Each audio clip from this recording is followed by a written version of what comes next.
Yeah. Okay, so Mark, thanks for being willing to play here and see what we can do that'll be useful. And is it okay if we make a recording of this? Yep. For this group, is it all right if we record it for other people too? Yeah, that's okay. If you change your mind, let me know at the end of the session. That's fine too. So, what have you been up to?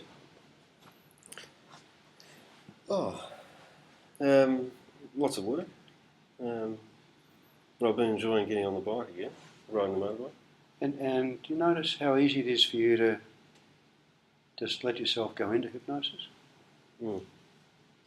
You don't need to do that yet. You can tell me more about what you enjoy to do. It can be something about getting back on the bike again. Yeah, that's right. Because I didn't ride much over winter.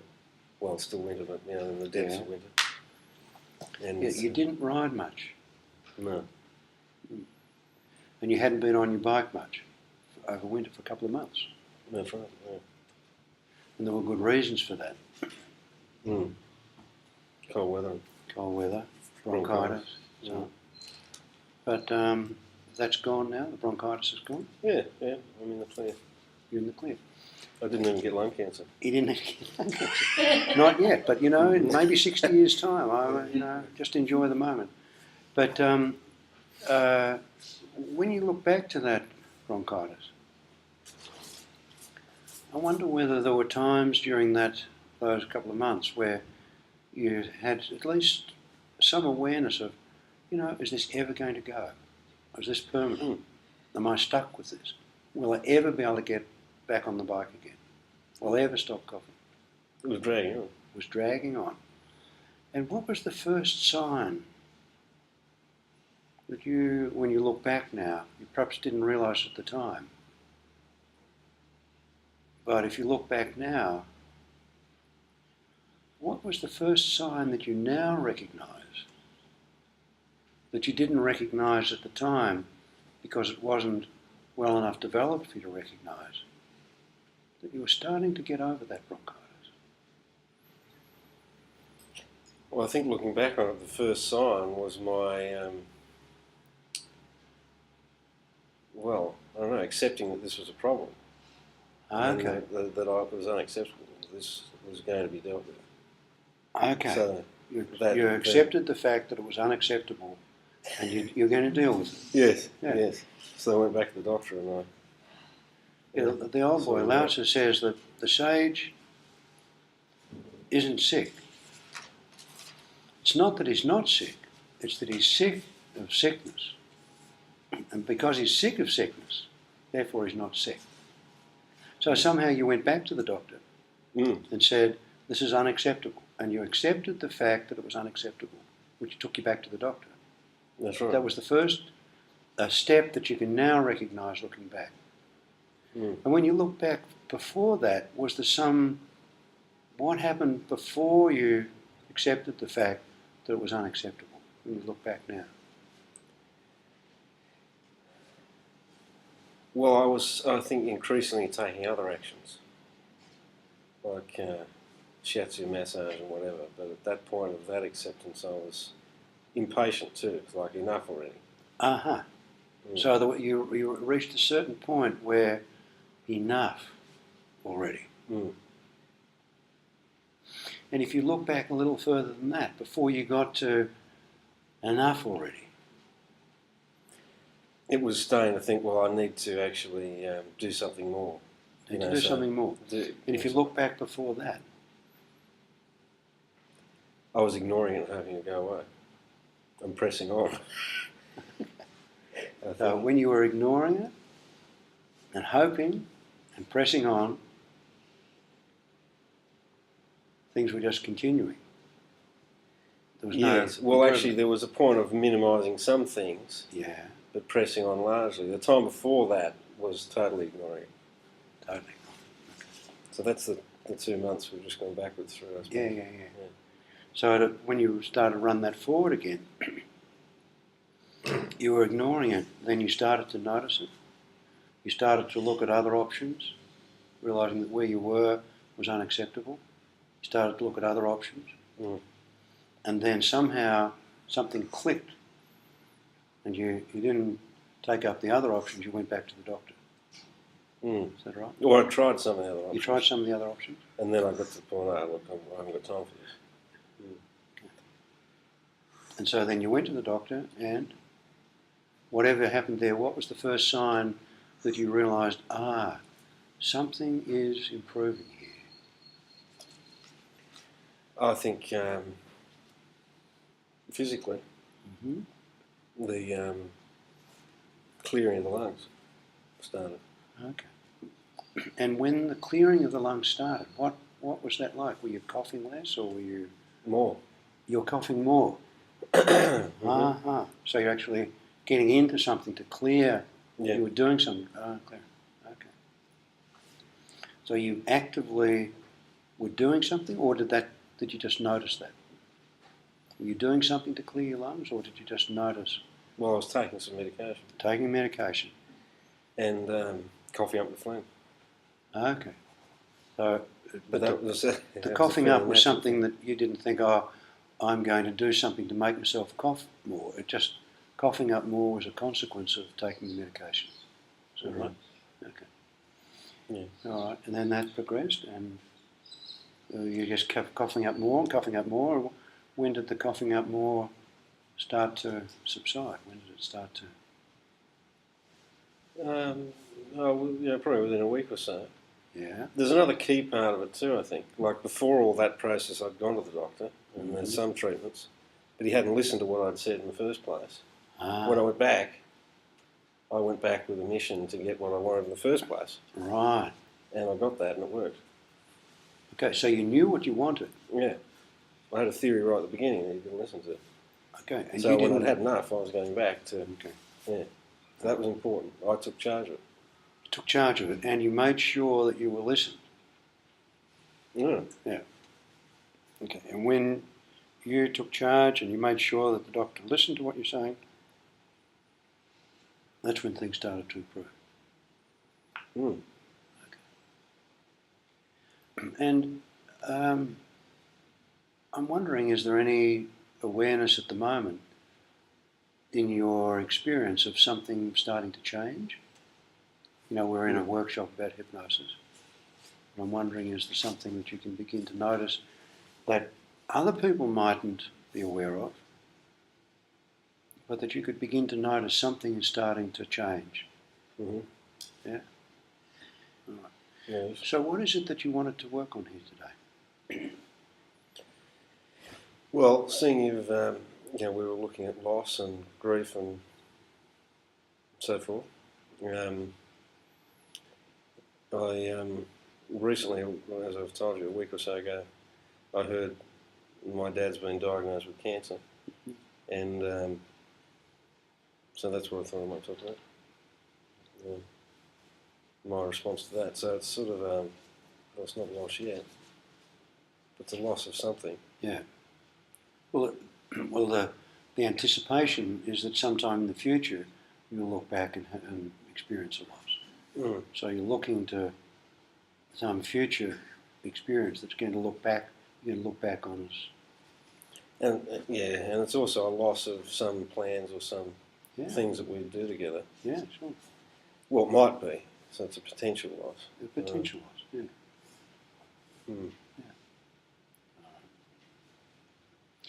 Yeah. And if you were to, how can I say, be the doctor to that experience of potential loss, what might that potential loss want you to hear so that you could respond to that, so that that potential loss could take charge and initiate a process where things can start to heal? How could you be, as the doctor to that potential loss? How can you listen? What is that potential loss trying to get you? If it knew what you needed, if it knew what it needed, if you were to listen, what is it telling you that it needs so that it can heal? Mm.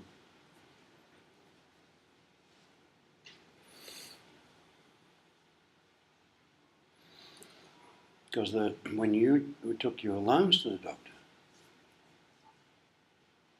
you didn't let him know, your lungs didn't let him know what they wanted, what you wanted. And when you took your lungs and you took yourself and you let him know what you wanted, he heard it and things started to improve. Years ago, I went to a workshop, it's called the Action Workshop. And in this workshop, the idea was put forward that language is action. That's how we speak that generates this or that kind of action. And I did that workshop in May of a particular year. Come the end of June, I sent all of my tax figures to my accountant. And I said to him, I would like you to let me know, if you would, if you have time, when you can get around to it, what my tax situation is for this year. And he said, oh, we'll do what we can. And that was on about the 1st or 2nd of July. By the end of July, I hadn't heard anything. So I rang him and I said, I'm sorry to bother you, but I wanted to find out about my tax situation. How are you going with that? And he said, oh, I'm sorry, we haven't got round to it. We've been a bit busy and see what we can do. At the end of August, I still hadn't heard. So I rang him and I said, I've been asking you about this, haven't got anything. Yeah, well, we've been, sorry, see what we can do. A couple of weeks later, I was looking through the notes that I made from that action workshop about language. And I realised the way I'd been speaking didn't give that accountant the message that I wanted him to have. It was a pivotal moment for me. So I rang him up. It was a Friday late morning. And I said, I'm sorry that I haven't been clear with you, but I would like you to do whatever you need to do so that I can have those figures by the end of next week. And he said, well, we've got a lot on our plate. I'm not sure that I can do that. And I said to him, I trust you sufficiently to know that you will do what you need to do to give me the figures by the end of next week, before 5 o'clock on Friday. 4 o'clock that Friday, I had a phone call from him. Told me exactly what I needed to know, and everything that he told me I had in writing on Monday. And I realised that I got what I was wanting when I made it possible for him to hear what it was that I wanted. And when I did that, then I got what I wanted and the situation was dealt with. So if you were to be the doctor and listen, how could that potential future loss speak to you in such a way that you can hear? Because it knows what it wants.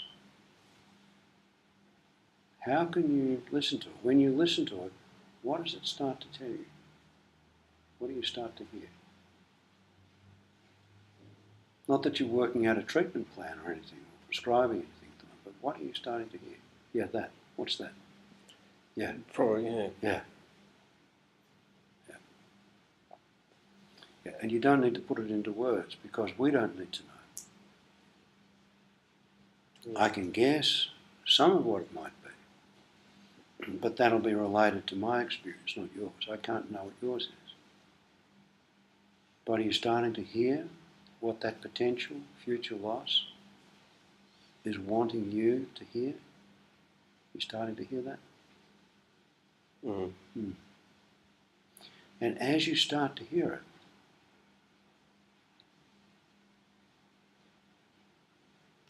what do you see now that's going to be useful to take care of that?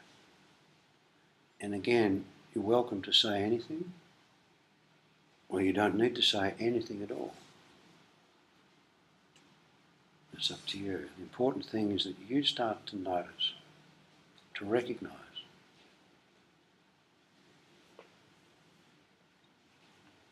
Like getting back on your bike again. Mm. Is it starting to become clear to you what you can do? Mm. Yeah.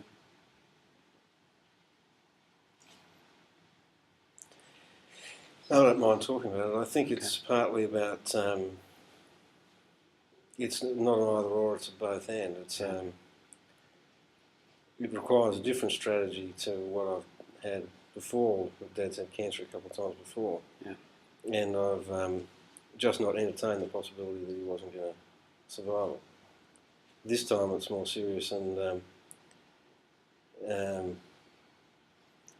whilst I don't want to psychologically in some way for myself point the bone at him, because I don't believe in that stuff and it goes against the grain of solution work, I think, in answer to your question earlier, what does that future loss want? It wants to be heard at some level, to be accepted as a potential, or as a, well, it's a thing anyway. You have to be listened to at some level, not just totally. Well, you're starting to accept that trying to ignore it is unacceptable. Yeah, that's right. And that it doesn't need to be either or. I can listen to it and then I can put it back on. Yes. So I can give it short bursts of hearing. Like when you're on your bike, you can sometimes use it, your accelerator, the throttle, Hmm. sometimes the brake. Hmm. You know when to change gear, when to stop. You don't have to always drive in one gear. You don't have to always go full throttle. It doesn't have to be a throttle or a brake. It could be a throttle and a brake. Sometimes there's some, and if you were to do that and listen to it in that way, as you're starting to do that, what do you notice in yourself is starting to happen for you? In your body, in your emotions, in your thinking.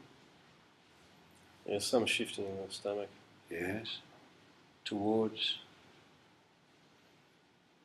Some sensations that weren't there before. Yes. Of the sort of, settling, I think. Settling. Mm. Yeah. Mm. And that settling can come and go. Mm. You don't have to have it there all the time. And what else are you starting to notice? That's right. Mm. Yeah. That's good. What starts to happen now?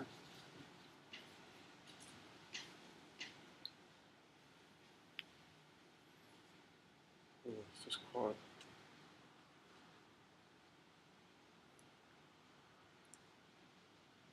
Mm. There's a feeling of quiet. Something comforting. Comforting. Yeah. Quiet, comforting. And as you are allowing yourself to be comforted by that, what happens to that future anticipation of loss? Is that also quieter? And the sadness. Yes. And you notice with that sadness how that feels? When you accept the sadness? You don't have to be sad all the time. when you let yourself experience that sadness. Yeah.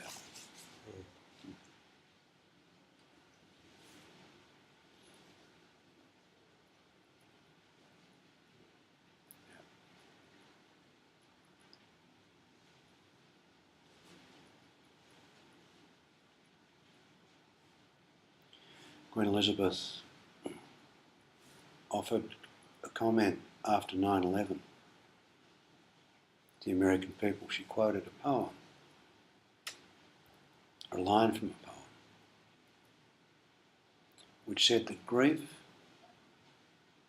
is the price we pay for caring.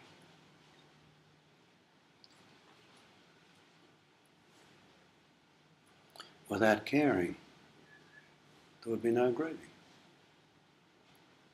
Without caring, there'd be no concern about loss.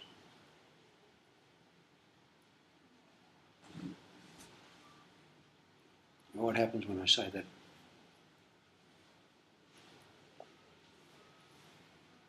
Yeah.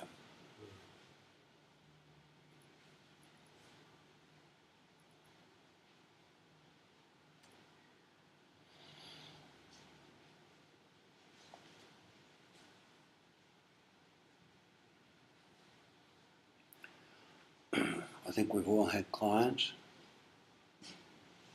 who say, I wish I'd had the chance to say this, that, or the other before this particular person died.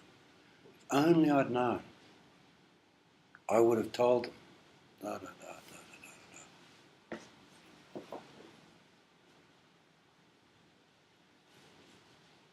One of the things I'm so grateful to myself is that before my father died,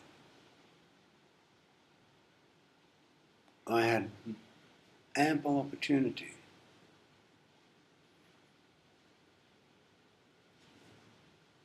recurrently to let him know just how much I appreciated him.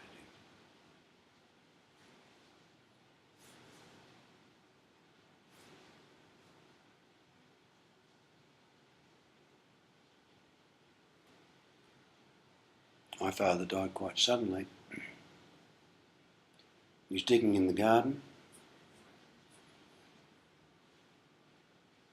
A few hours later, he had a massive coronary. A couple of days later, he was dead. So there was almost no preparation, almost none. But in a way, I'd done all that preparation before he even had his coronary.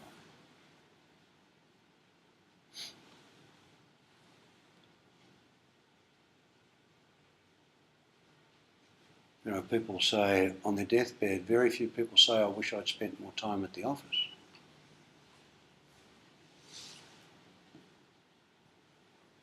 On someone else's deathbed, often people express regrets that they didn't say, they didn't do, they didn't express.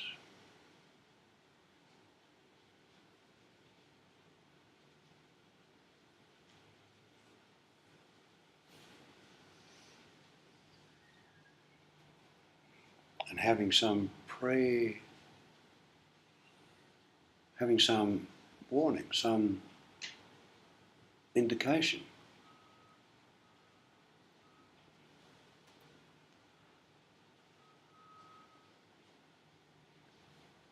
Because you know that Canberra weather is cold. Because you know that the battery for your motorbike has a lot of work to do to start that motorbike. You bought that trickle charger. If someone didn't know, didn't have a warning about coldness, about the strain on a battery, they wouldn't know to get a trickle charger and they might not be able to start a bike.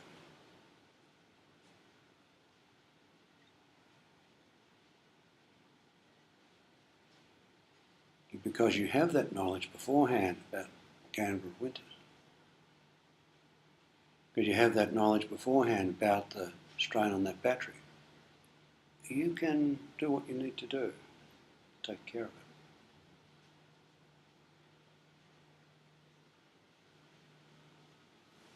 it. And when you look at that triumph,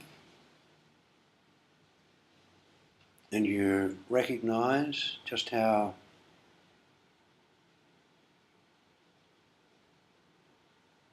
it can pull you into a place of feeling more confident.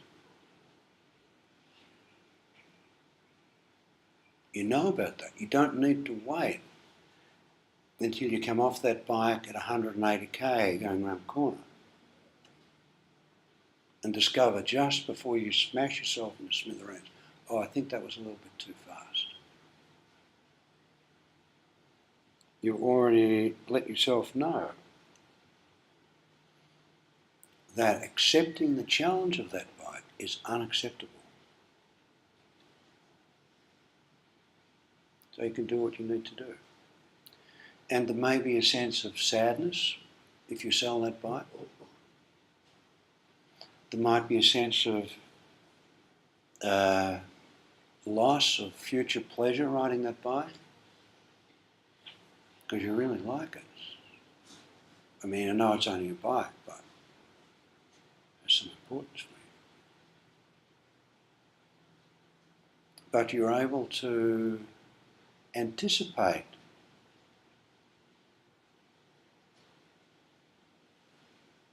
and you've got the time. Do what you need to do.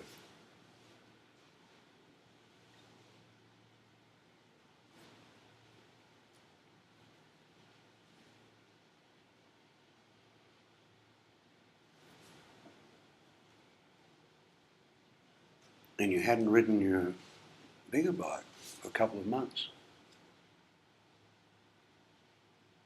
But when you got back on it,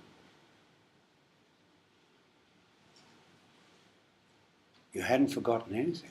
In fact, it was a relief to get back on. Pleasure.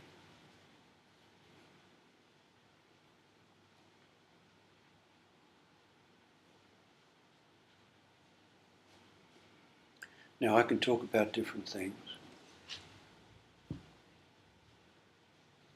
And we all know that I have no right to be offering you advice.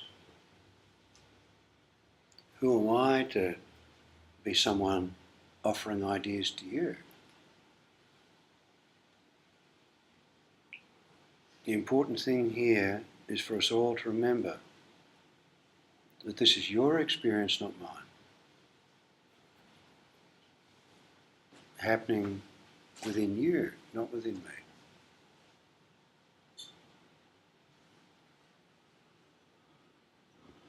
And allowing yourself to recognise the importance of accepting when something is unacceptable. And then doing what is going to be helpful, relevant.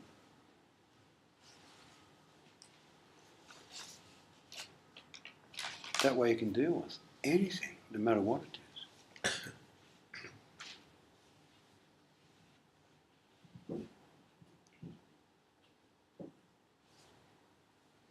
I may have mentioned before that one comment that Erickson made in my presence that stayed with me and comes back recurrently. And that is that we never need to be afraid of anything that comes from within ourselves.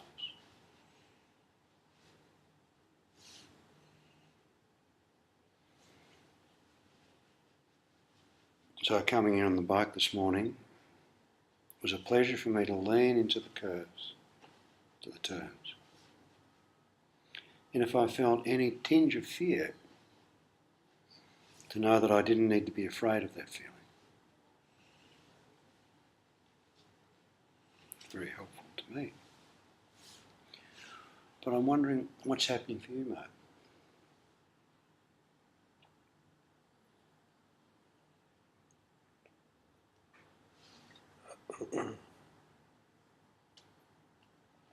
Things are settling down. Things are settling down. Yeah.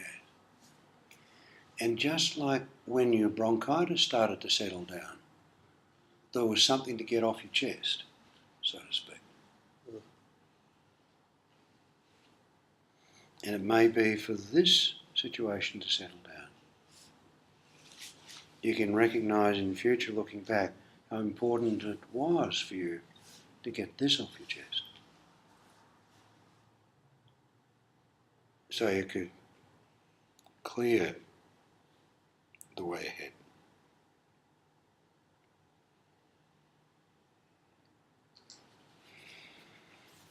And you mentioned the suspension on that bike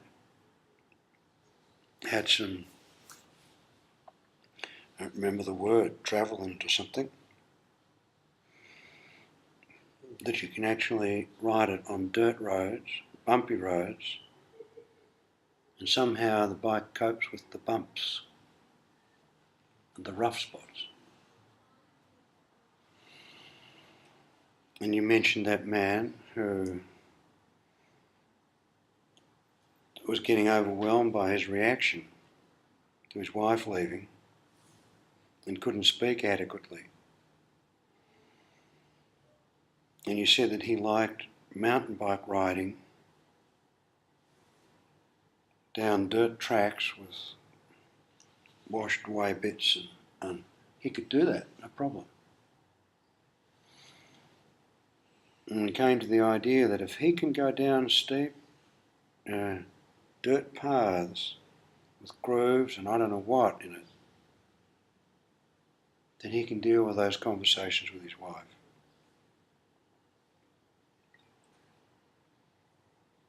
And so if you can ride that bike,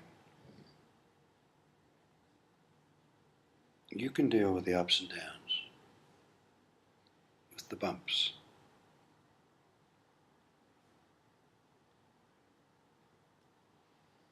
And feel better for having done it.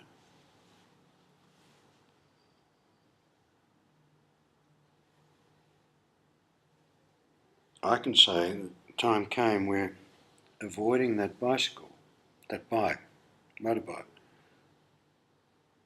you accepted the fact that that was unacceptable. And somehow, like you might call pre-appointment change, before you came and sat in this chair, it wouldn't surprise me if you started to accept the fact that just avoiding what you'd been avoiding was unacceptable. And there's a slight nod of your head.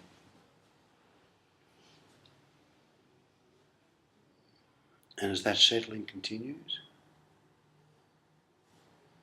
there may be some rough spots, tight bends, bumps, washed away bits.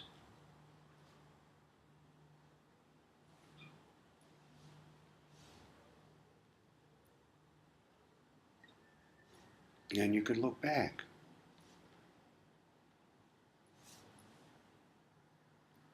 and see that you did exactly everything you needed to do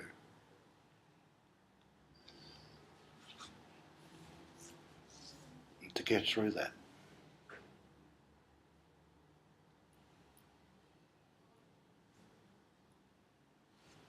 And we talked about the value of being mindful, going at a slower pace, not having to become focused by pushing it to the limits. And so going slower in this process, being mindful of it.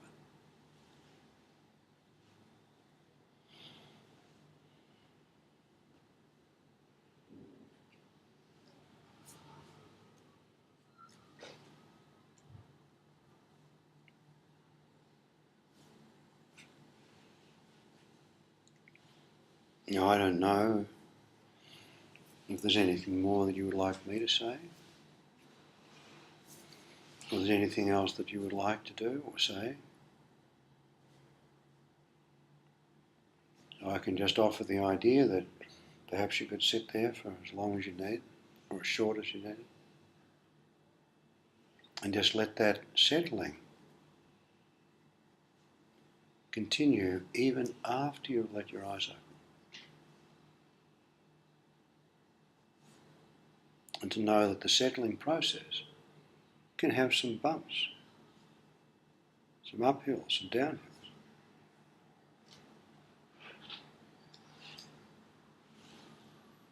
That's it. Yeah, good.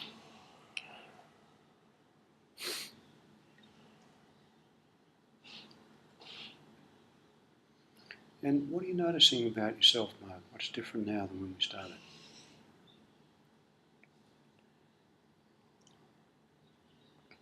You don't have to articulate everything. It's too much to put into words. I'm pretty still and centered.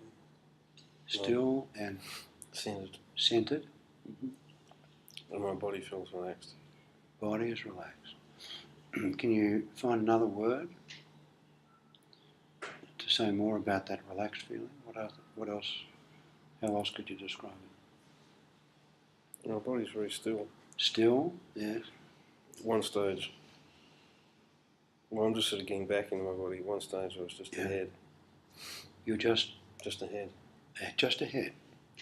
I was aware of the body, but it was sort of distant. I was. When you're riding, it's always good to keep ahead of where you're going.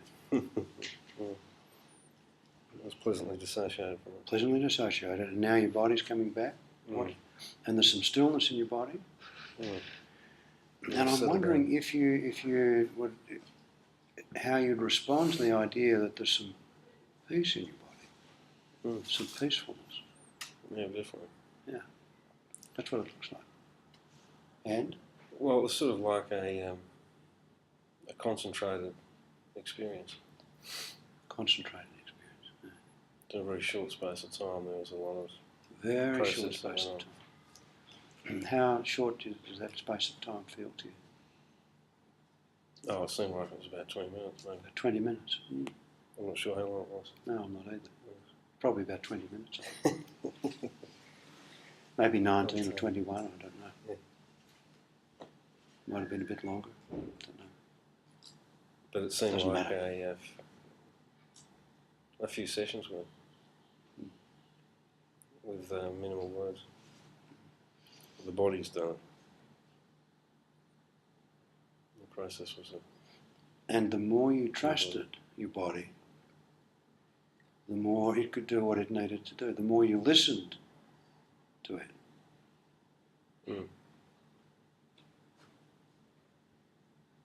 Didn't seem necessary to talk about it much. Yeah.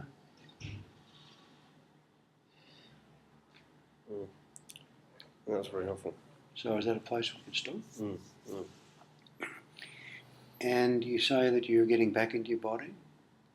Yes. Yep, and when do you think you can start to come out of hypnosis?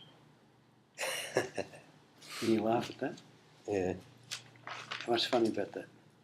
Oh, you can get tricked into thinking you've come out, and you're still there's levels.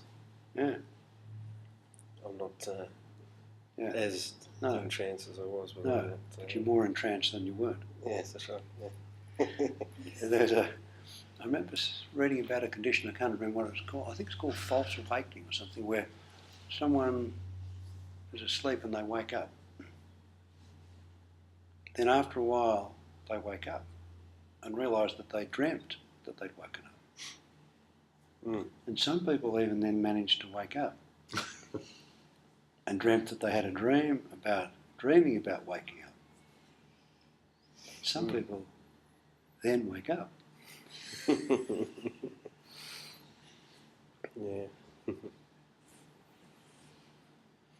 So you said that's an okay place to stop? Thanks. Yeah, thank you.